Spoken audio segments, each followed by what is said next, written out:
नमस्ते। नमस्ते। आज हम चरक संहिता के सूत्र स्थान के 11वें अध्याय तिस्रेषणीय अध्याय पर बात करने वाले हैं। जी हाँ, तिस्रेषणीय अध्याय। 3 ऐषणाएं यानी 3 प्रमुख इच्छाएं। हाँ, नाम ही थोड़ा उत्सुकता जगाता है। तो ये 3 इच्छाएं कौन सी हैं जिनसे अध्याय शुरू होता है? देखिए, सबसे पहली और सबसे महत्वपूर्ण है प्राणेषणा। प्राणेषणा मतलब जीवन की इच्छा। बिल्कुल, अपने प्राणों की रक्षा करने की इच्छा, जीने की इच्छा। ये स्वाभाविक है और इसके लिए आयुर्वेद कहता है स्वस्थ व्रत का पालन करो, हेल्दी लाइफस्टाइल। अच्छा, क्योंकि जीवन रहेगा तभी तो कुछ और होगा। सही बात, इसीलिए ये सबसे पहले। फिर दूसरी है धनेषणा। धनेषणा यानी धन कमाने की इच्छा। हाँ, मतलब सिर्फ पैसा नहीं, बल्कि जीवन चलाने के लिए जो भी साधन चाहिए, उनको जुटाने की इच्छा। इसके तरीके भी बताए हैं, जैसे खेती-बाड़ी, पशुपालन, व्यापार, नौकरी वगैरह। ताकि जीवन ठीक से चल सके। और तीसरी परलोकेषणा, ये क्या है? परलोकैषणा। इसका मतलब है एक बेहतर भविष्य की इच्छा, या जैसा उस समय मानते थे, अगले जन्म को सुधारने की इच्छा। इसके लिए अच्छे कर्म करना, धर्म के रास्ते पर चलना। तो ये नैतिकता और अच्छे कर्मों से जुड़ी है। हाँ, बिल्कुल। एक तरह से जीवन को एक सही दिशा देना। और जैसा आपने पहले इशारा किया, क्रम बहुत साफ है। प्राणा सबसे पहले, फिर धन, फिर परलोक। पहले अस्तित्व, फिर साधन, फिर उद्देश्य। ये तो लॉजिकल लगता है।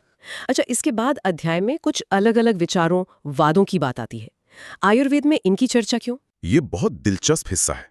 ये दिखाता है कि आयुर्वेद सिर्फ दवा दारू का विज्ञान नहीं है, ये जीवन को पूरी तरह से देखता है। ये वाद उस समय के, क्या कहते हैं, अलग अलग स्कूल्स ऑफ थॉट थे। दुनिया कैसे बनी, आत्मा है या नहीं, पुनर्जन्म होता है कि नहीं, इस सब पर। और आयुर्वेद इन पर क्यों बात कर रहा है? क्योंकि ये मान्यताएं हमारे सोचने के तरीके, हमारे जीवन जीने के ढंग और यहाँ तक कि हमारे स्वास्थ्य पर भी असर डालती हैं। आयुर्वेद इन्हें समझकर अपना दृष्टिकोण रखता है। तो कौन से मुख्य विचार थे जिनका जिक्र है? जैसे एक थे प्रत्यक्षवादी। वो मानते थे कि सच बस वही है जो सीधा दिखे, आंखों से या बाकी इंद्रियों से।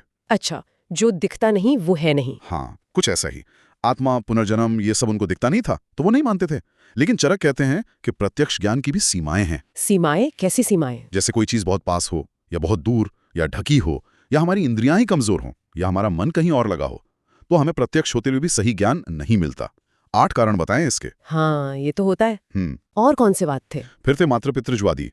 वो मानते थे कि बच्चे के होने का कारण सिर्फ माता पिता हैं। और आयुर्वेद? आयुर्वेद कहता है कि नहीं, इसमें आत्मा का सहयोग भी होता है। यह प्रक्रिया ज्यादा जटिल है। फिर कुछ स्वभाववादी थे, जो मानते थे सब कुछ चीजों के अपने नेचर, अपने स्वभाव से होता है।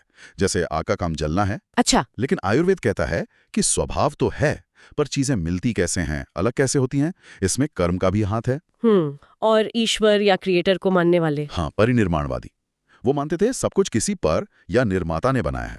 चरक का तर्क है कि जो चीज अनादि है, जैसे आत्मा, उसे कोई और कैसे बना सकता है। और एक यदृच्छावादी भी थे शायद। हाँ, यदृच्छावादी। वो कहते थे सब बस ऐसे ही हो गया, बाय चांस, कोई कारण नहीं, कोई कर्म नहीं, कोई आत्मा नहीं।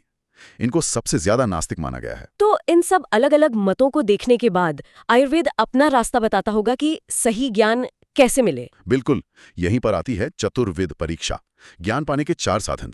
यह आयुर्वेद की इपिस्टिमोलॉजी है, मतलब ज्ञान में मानसा। 4 साधन कौन कौन से? पहला है आप्तोपदेश। आप्तोपदेश? हाँ, यानी आप्त पुरुषों के उपदेश। आप्त मतलब वो ज्ञानी, ऋषि, विशेषज्ञ जो राग द्वेष से ऊपर उठ चुके हैं, जिनका कहा भरोसे के लायक है, उनके शास्त्र, उनके वचन, बेसिकली एक्सपर्ट टेस्टिमनी। ठीक है, विशेषज्ञों की बात मानना। दूसरा है प्रत्यक्ष, यानी अपनी इंद्रियों से सीधे अनुभव करना, जिसकी सीमाओं की बात हमने अभी की, पर यह भी ज्ञान का एक जरूरी जरिया है। Direct perception. और तीसरा है अनुमान, इन्फरेंस, यानी तर्क का इस्तेमाल करना, किसी ज्ञात चीज को देखकर अज्ञात का अंदाजा लगाना। जैसे धुएं को देखकर आग का पता लगना, या लक्षणों को देखकर बीमारी का अंदाजा लगाना। वैद्य बहुत इस्तेमाल करते हैं इसका। सही है। और चौथा है युक्ति। ये क्या है? ये अनुमान जैसा नहीं है? ये अनुमान से थोड़ा अलग और ज्यादा गहरा है। युक्ति का मतलब है अनेक कारणों को सही ढंग से, सही समय पर, सही मात्रा में मिलाकर एक खास नतीजा निकालना या समझना। ये इंटेलिजेंट प्लानिंग और एप्लीकेशन है। उदाहरण? जैसे खेती, अच्छा बीज, अच्छी जमीन, पानी, मौसम, किसान की मेहनत, इन सब का सही योग जब होता है तब फसल उगती है। ये युक्ति है। या चिकित्सा में वैद्य सही दवा, सही डोज, सही खानपान, इन सबको युक्ति से मिलाकर मरीज को ठीक करता है। समझ गई। तो आप्तोपदेश, प्रत्यक्ष, अनुमान और युक्ति, ये 4 तरीके हैं ज्ञान पाने के। और क्या इन्हीं से पुनर्जन्म की भी बात की गई है? हाँ, चरक कहते हैं कि इन्हीं 4 प्रमाणों से पुनर्जन्म सिद्ध होता है। शास्त्रों में वर्णन है आप्तोपदेश, जन्म से कुछ गुणियां डर दिखते हैं, प्रत्यक्ष अनुमान, और जीवन की कई घटनाओं का मतलब इसके बिना पूरा नहीं लगता, युक्ति। ये तो दर्शन की बातें हुई। अब शरीर पर आते हैं। बल या शक्ति के बारे में क्या कहा गया है? त्रिविध बल। हाँ, बल 3 तरह का बताया गया है। कौन कौन सा? पहला है सहज बल, हाँ। Natural strength. ये हमारी पैदाइशी ताकत है जो हमें हमारे शरीर की बनावट और मन की मजबूती से मिलती है। जेनेटिक या कॉन्स्टिट्यूशनल कह सकते हैं। दूसरा है कालज बल। ये समय के साथ बदलता है, मौसम के हिसाब से और उम्र के हिसाब से। जैसे जवानी में ज्यादा ताकत होती है ना। हाँ बिल्कुल। और तीसरा बल जिस पर शायद हम कुछ कर सकते हैं? वही तीसरा है युक्तिकृत बल, जो युक्ति से यानी कोशिश करके बढ़ाया जाता है। कैसे? अच्छा खाना पीना, व्यायाम, रसायन यानी जो चीजें शरीर को ताजगी दें और सही जीवन शैली अपनाकर। ये दिखाता है कि हम अपनी सेहत और ताकत पर काम कर सकते हैं। ये तो बहुत प्रैक्टिकल बात है। सहज, कालज और युक्तिकृत बल। अब जरा रोगों के कारणों पर आते हैं। त्रिविध आयतन या हेतु, 3 मुख्य कारण। जी, रोगों के 3 मूल कारण। पहला है असात्मेन्द्रियार्थ संयोग। असात्म्यम इंद्रिय अर्थ संयोग, लंबा नाम है। मतलब हमारी इंद्रियों का उनके विषयों से गलत तरीके से जुड़ना, जो उनके लिए ठीक नहीं है, असात्म्य है। गलत तरीके से मतलब? जैसे? 3 तरह से। हीन योग यानी जरूरत से कम इस्तेमाल करना, जैसे आंखों का बहुत कम इस्तेमाल या शरीर को बिल्कुल ना हिलाना। अच्छा। बहुत ज्यादा स्क्रीन देखना, बहुत ज्यादा मेहनत करना। Sensory overload. अरे ये तो आज की लाइफस्टाइल की समस्याएं हैं। अंडरयूज, मिसयूज, ओवरयूज। दूसरा कारण क्या है? दूसरा है प्रज्ञापराध। प्रज्ञापराध, बुद्धि का अपराध। हाँ, मतलब जानते बूझते हुए गलती करना। जब हमारी बुद्धि, धी या हमारी याददाश्त, स्मृति ठीक काम न करें और हम वो कर बैठें जो हमें पता है कि गलत है या नुकसानदायक है। जैसे पता है कि स्मोकिंग बुरी है, फिर भी करना। या पता है कि रात को देर तक जागना ठीक नहीं, फिर भी जागना। ये विल पावर की कमी या गलत जजमेंट है। ओह, ये तो बहुत सोचने वाली बात है। मतलब कई बीमारियां हमारी अपनी चॉइस का नतीजा होती हैं। और तीसरा कारण? तीसरा है परिणाम, यानी समय या काल का प्रभाव। मौसम का बदलना, उम्र का बढ़ना, इसका भी हीन, मिथ्या और अतियोग होता है। काल का कैसे? जैसे मौसम का बहुत ज्यादा गर्म या ठंडा होना, अतियोग, या मौसम का एकदम न बदलना, हीन योग, या बेमौसम बारिश होना, मिथ्या योग। ये वो फैक्टर हैं जो कई बार हमारे सीधे कंट्रोल में नहीं होते। तो इंद्रियों का गलत इस्तेमाल, जानबूझकर की गई गलतियां और समय या वातावरण का असर, ये 3 मुख्य कारण हैं रोगों के। यहीं पर त्वचा या स्पर्श इंद्रियों को कुछ खास बताया गया है। हाँ, एक बहुत जरूरी बात कही गई है कि स्पर्श इंद्रिय यानी त्वचा और उसका विषय यानी स्पर्श, ये मन के साथ मिलकर बाकी सारी इंद्रियों में भी रहते हैं। इसका क्या मतलब हुआ? इसका गहरा मतलब है कि हमारा शारीरिक अनुभव, हमारा वातावरण कैसा है और हमारी मानसिक स्थिति क्या है, ये सब आपस में गहरे जुड़े हैं। त्वचा सिर्फ बाहर की परत नहीं है, वो मन से जुड़ी है। इसीलिए तनाव या खुशी का असर सीधे शरीर पर दिखता है। माइंड बॉडी कनेक्शन की बात है ये। रोग, हाँ, रोग भी मोटे तौर पर 3 तरह के। निज रोग। हाँ, जो शरीर के अपने दोषों, वात, पित्त, कफ के बिगड़ने से होते हैं। अंदरूनी गड़बड़ी से। Systemic diseases. और दूसरे? अगंतुज रोग, जो बाहर से आते हैं, चोट, इन्फेक्शन, जहर, एक्सीडेंट वगैरह। External causes. और तीसरे? मानस रोग, जो मन से जुड़े हैं, जिससे चिंता, गुस्सा, डर, इच्छाएं पूरी ना होना, जिनका कारण रज और तम दोषों का बढ़ना है। मेंटल या साइकोलॉजिकल इश्यूज। नेज आगंतुज मानस, ठीक है। और ये रोग शरीर में फैलते कहाँ हैं? त्रिविध रोग मार्ग, 3 रास्ते। हाँ, शरीर में रोगों के फैलने या प्रकट होने के 3 मुख्य रास्ते या लोकेशन समझ लीजिए। पहला है शाखा। शाखा मतलब बाहरी हिस्से, त्वचा, खून, मांस, फैट, हड्डियां, ये सब। Peripheral tissues. दूसरा है कोष्ठ, यानी अंदर के मुख्य अंग, पेट, आंतें, सीना। द ट्रंक या सेंट्रल कैविटी। और तीसरा है मर्मास्थि संधि, यानी मर्म स्थान, वाइटल पॉइंट्स, हड्डियां, अस्थि और जोड़ संधि, जो शरीर के गहरे और नाजुक हिस्से हैं, डीप स्ट्रक्चर्स एंड जॉइंट्स। रोग किस मार्ग में है, ये देखकर इलाज तय होता है। शाखा, कोष्ठ, मर्मास्थ संधि, समझ गई। कारण, प्रकार, मार्ग हो गए। अब इलाज की बात। त्रिविध औषध, 3 तरह की चिकित्सा। जी। चिकित्सा के भी 3 मुख्य तरीके या अप्रोच बताए हैं। पहला है दैव्य व्यपाश्रय चिकित्सा। दैव्य व्यपाश्रय, ये क्या है? ये वो उपाय हैं जो डिवाइन या भाग्य पर आधारित माने जाते थे। मंत्र पढ़ना, मणि पहनना, पूजा पाठ, हवन, उपवास रखना, इसे आप फेथ हीलिंग या स्पिरिचुअल अप्रोच कह सकती हैं। अच्छा। दूसरा है युक्ति व्यपाश्रयी चिकित्सा। ये पूरी तरह तर्क, योजना और अनुभव पर आधारित है, रैशनल थेरेपी। इसमें वैद्य अपनी युक्ति यानी बुद्धि और ज्ञान का इस्तेमाल करके रोगी की जांच करके सही आहार और औषधि यानी दवा देता है। आजकल की ज्यादातर चिकित्सा इसी में आती है। और तीसरा, जो मुझे लगता है आज बहुत ही रेलेवेंट है। हाँ बिल्कुल, वो है सत्वावजय चिकित्सा। सत्व मतलब मन, अवजय मतलब जीतना या नियंत्रण करना। मन पर नियंत्रण। हाँ, मन को गलत या हानिकारक विचारों और इच्छाओं से रोकना।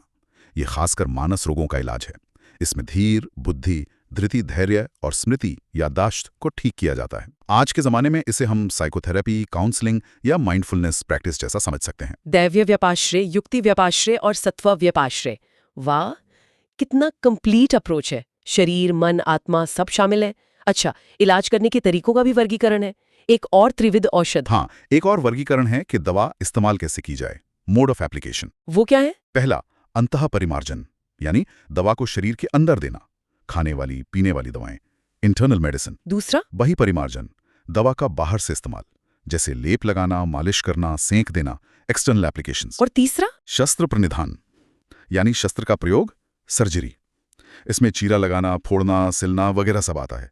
आयुर्वेद में सर्जरी भी थी। अंतः परिमार्जन, बहिर्परिमार्जन, शस्त्र प्रणिधान, अंदर से, बाहर से और जरूरत पड़े तो सर्जरी। बहुत सिस्टमैटिक है। और आखिर में जो वैद्यों के प्रकार बताए हैं वो तो आज भी सुनने में एकदम सही लगते हैं। हाँ, ये तो बहुत ही काम की बात है। त्रिविध वैद्य, 3 तरह के चिकित्सक। पहले बताए हैं छद्मचर वैद्य। छद्मचर मतलब? नकली वैद्य, झोला छाप, जो सिर्फ वैद्य होने का दिखावा करते हैं, किताबें लेकर घूमते हैं, पर ज्ञान कुछ नहीं होता। चरक ने तो इनको मृत्यु का दूत कहा है। सीधी चेतावनी। दूसरे कौन हैं? दूसरे हैं सिद्ध साधित वैद्य। ये वो हैं जो खुद बहुत ज्ञानी नहीं हैं, पर किसी सिद्ध या पहुंचे हुए वैद्य के साथ रहकर कुछ सीख लिया है, या बस उनके नाम का इस्तेमाल कर रहे हैं।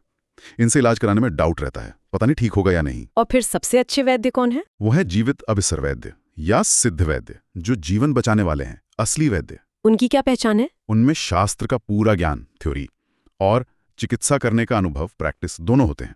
वो कुशल होते हैं, उनकी रेपुटेशन अच्छी होती है, और उनका ज्ञान विज्ञान पर आधारित होता है। चरक कहते हैं कि इलाज इन्हीं से कराना चाहिए। ज्ञान और अनुभव दोनों, थ्योरी और प्रैक्टिकल, ये बात तो आज भी उतनी ही सच है। बिल्कुल। अध्याय के अंत में जीवित मीमांसा सिद्धि की बात है, जिसका मतलब यही है कि जीवन का ठीक से विश्लेषण करके ही सिद्धांतों को समझा जा सकता है। और अच्छा वैद्य वही है जो ज्ञान और विज्ञान दोनों में माहिर हो। तो ये था चरक संहिता के 11वें अध्याय, तिसरेशनीय अध्याय का एक गहरा विश्लेषण। 3 इच्छाओं से बात शुरू हुई, फिर ज्ञान कैसे पाएं, शरीर मन का बल, रोगों के कारण, उनके प्रकार, उनके रास्ते, और फिर इलाज के तरीके, और यहाँ तक कि सही वैद्य की पहचान। कितनी सारी बुनियादी और जरूरी बातें हैं इसमें। हाँ, ये अध्याय आयुर्वेद के मूल सिद्धांतों की नींव रखता है। ये सिर्फ शरीर की बात नहीं करता, बल्कि मन, समाज, नैतिकता सबको जोड़कर जीवन को देखता है। प्राण, धन, परलोक की इच्छाओं में संतुलन, ज्ञान के सही तरीके, अपने कामों के प्रति जिम्मेदारी और मन पर काबू पाना, ये सब स्वस्थ और सार्थक जीवन के लिए आज भी उतने ही जरूरी हैं। वाकई ये हजारों साल पुराना ज्ञान आज भी कितना प्रासंगिक लगता है। तो सुनने वालों के लिए आज का विचार बिंदु, आज की तेज रफ्तार जिंदगी में हम इन 3 एषणाओं, प्राण यानी स्वास्थ्य, धन यानी करियर और साधन, और परलोक यानी हमारे मूल्य, नैतिकता, जीवन का उद्देश्य, इनके बीच में संतुलन कैसे बना सकते हैं। कहीं ऐसा तो नहीं कि एक के पीछे भागते हुए बाकी 2 को हम नजरअंदाज कर रहे हैं। और क्या ये जो सत्वावजय चिकित्सा है, यानी मन को साधना, वो आज के तनाव भरे समय में पहले से भी ज्यादा जरूरी नहीं हो गई है? इस पर जरूर सोचिएगा।